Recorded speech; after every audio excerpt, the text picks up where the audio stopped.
Bom dia, boa tarde, boa noite. Aqui é o Tio Lelê, tudo bem com vocês? Então, nossa primeira aula nesse formato digital, e aí começamos com o conceito, né? Como estudamos a história? Através de pesquisa, com documentos históricos, mas olha só, primeiro nós temos que entender o seguinte, volta! Então, o que é história? A história pode ser entendida como área do conhecimento que estuda o ser humano através do tempo. Também podemos estender esse conceito.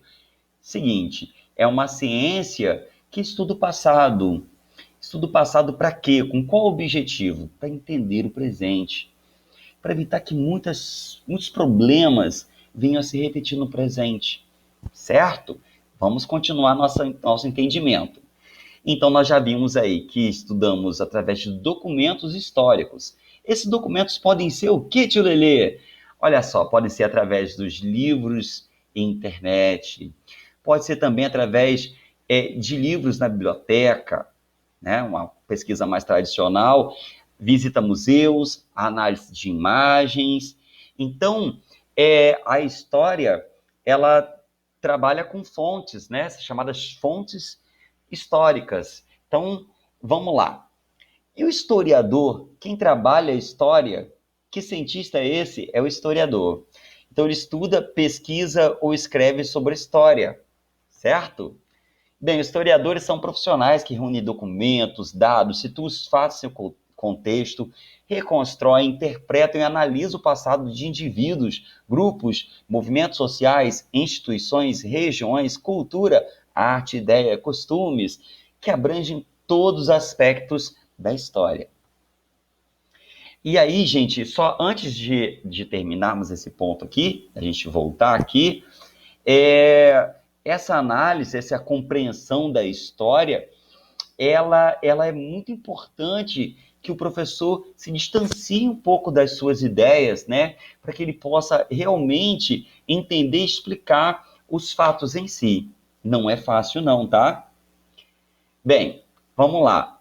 Vestígios e fontes históricas. O que são isso? Nós temos aqui na figura, né, uma ossada de um dinossauro. Vocês que gostam muito, vocês crianças gostam demais. Ficaram nas minhas aulas perguntando um monte de coisa sobre os dinossauros. Bem, vamos lá. Então, as pistas que os historiadores encontram são os vestígios que podem ser utilizados pelos historiadores, e nós chamamos esses vestígios de fontes históricas. A história e o tempo.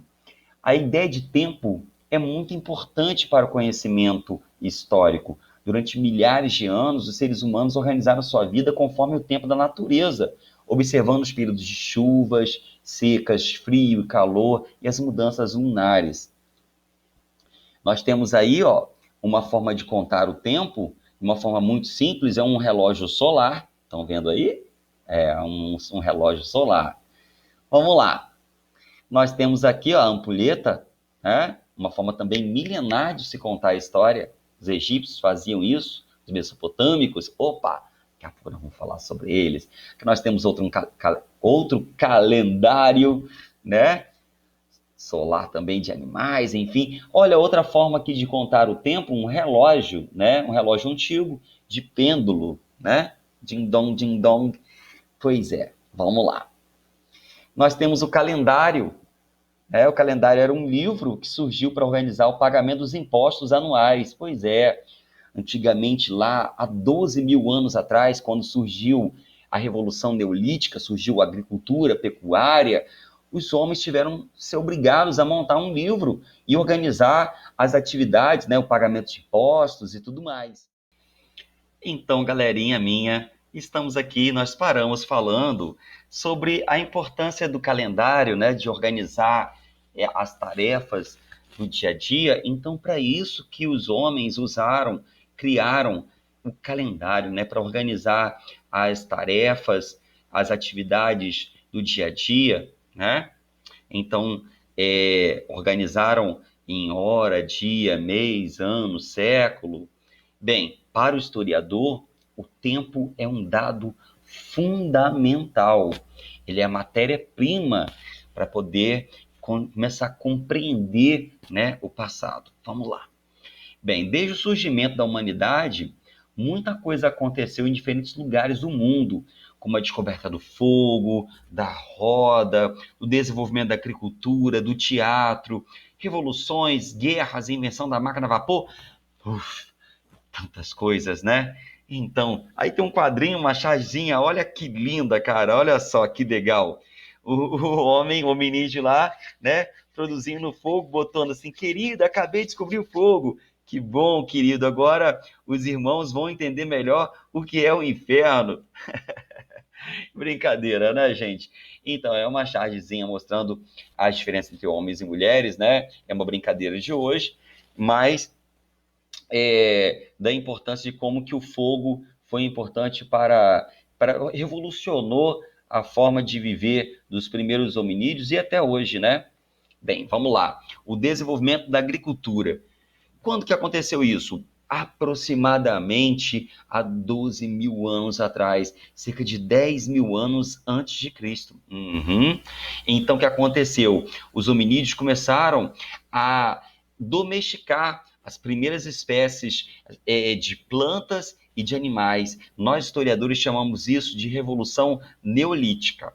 Isso foi uma grande revolução, porque nesse momento o homem já domina o fogo, então ele não precisa mais ser andarilho e já pode deixar de ser nômade para ele ser seminômade. Então ele fica um tempo, depois ele pode migrar para outro lugar, mas ele está muito mais independente, né? Então ele não precisa mais sair em busca de alimentos, porque ele pode produzir os alimentos aqui pertinho dele. Bem, a invenção da roda, aí tem uma outra chargezinha, que barato. Dois hominídeos e alguém botando nerd, ou seja, alguém teve que bolar alguma coisa, né? Pensar na facilidade do trabalho, né? Porque até então a vida era muito dura, muito difícil, precisavam de muitos homens trabalhando e as dificuldades, as limitações eram muito grandes. Bem, organizar esses acontecimentos no tempo é um dos principais desafios do historiador. Instrumento de medição do tempo, nós temos aqui o relógio, nas figuras aí, né? O relógio, a ampulheta.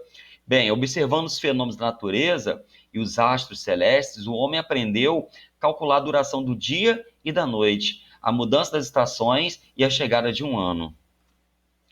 O fenômeno da natureza, as estrelas, a lua, os planetas, o dia e a noite, as estações do ano, a primavera, verão, outono, inverno. Bem, criaram instrumentos para marcar as horas, como relógio, um sistema de datas que marcam a sucessão dos dias, meses e anos com os calendários. Então, os calendários são fundamentais para que os homens possam entender e contar o tempo, né? Então, nós temos aqui o nosso formato de calendário, né? Bem, aqui tipos diferentes, criados pelos egípcios há mais de 4 mil anos atrás, né? Como vieram as clepsidras, as ampulhetas, as lamparinas. Então, galerinha minha, como estávamos falando sobre o tempo, né? Então, vou mostrar aqui, ó. Vamos abrir aqui o nosso livrinho na página 7. Aqui, livro na página 7. O livrinho, o que vem falando? Vem falando sobre o tempo histórico. Vem dizendo assim: o tempo cronológico, como vimos, pode ser marcado e contado por instrumentos de medição, como o relógio, o calendário, pois sua contagem é feita por unidades fixas de medida, como a hora, o dia e o ano. O tempo histórico, por sua vez, possui diferentes ritmos e durações e pode ser verificado principalmente por meio das permanências e transformações que ocorrem nas sociedades. Então, o tempo cronológico é uma coisa e o tempo histórico é outra. O tempo cronológico é o tempo marcado pelas formas de medição, como, por exemplo, no século XX, no século XIX, esse é o tempo cronológico.